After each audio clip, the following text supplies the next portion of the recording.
Hello everyone, welcome to my YouTube channel. I hope you all are doing well.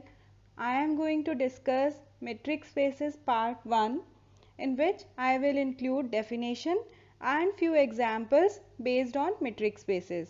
If you like my video, please do subscribe and don't forget to press the bell icon for updates of upcoming videos. Let us understand the definition of metric spaces first.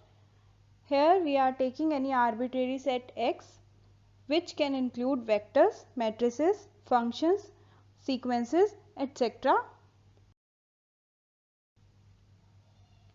We want to endow the set with a metric. What does this word metric means? Here the word metric is derived from the word meter, which means measure. So metric is a way to measure distances between the elements of X, which I have already explained. The elements of X can be vectors, matrices, functions, sequences, etc. So the definition says, given a set X and a function D from X cross X to R, we say that the pair is a metric space if and only if it satisfies certain properties, which includes first one is non-negativity. See, distance is always non-negative.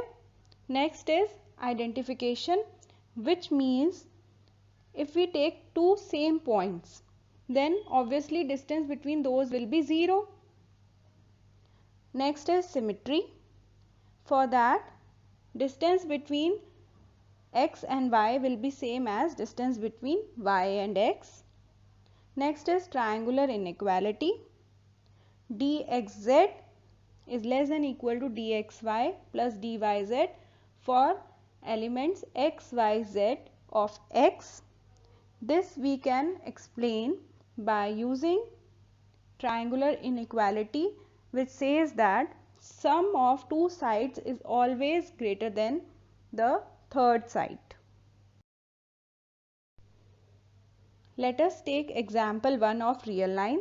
Let R be the set of real numbers and we are defining the function small u from R cross R to R as uxy is equals to modulus of x minus y.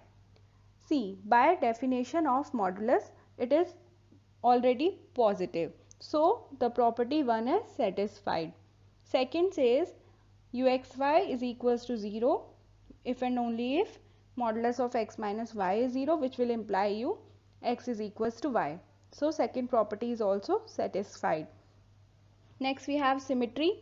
For that, uxy is equals to modulus of x minus y, which is same as modulus of y minus x, and it will give you uyx, and the third property is satisfied.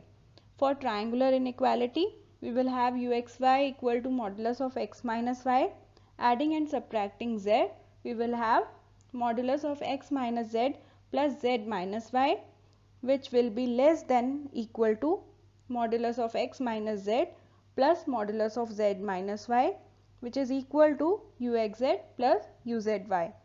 So triangular inequality is also satisfied, and hence U is a metric on R and the ordered pair is a metric space, and we call this as the usual or standard or Euclidean metric on R.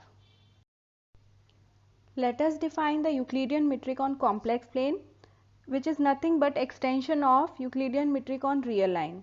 Let C be the set of all complex numbers and D be the function defined as dz z dash is equals to modulus of z minus z dash, which is defined from C cross C to R. Then using the similar way which we used in example 1, D is also a metric and it will be called as usual metric or Euclidean metric on C. Here we can note that D is nothing but extension to C cross C of Euclidean metric on R, that is U is equals to D restricted to R. Thank you so much for watching my video. Take care of yourselves and your families. Thank you.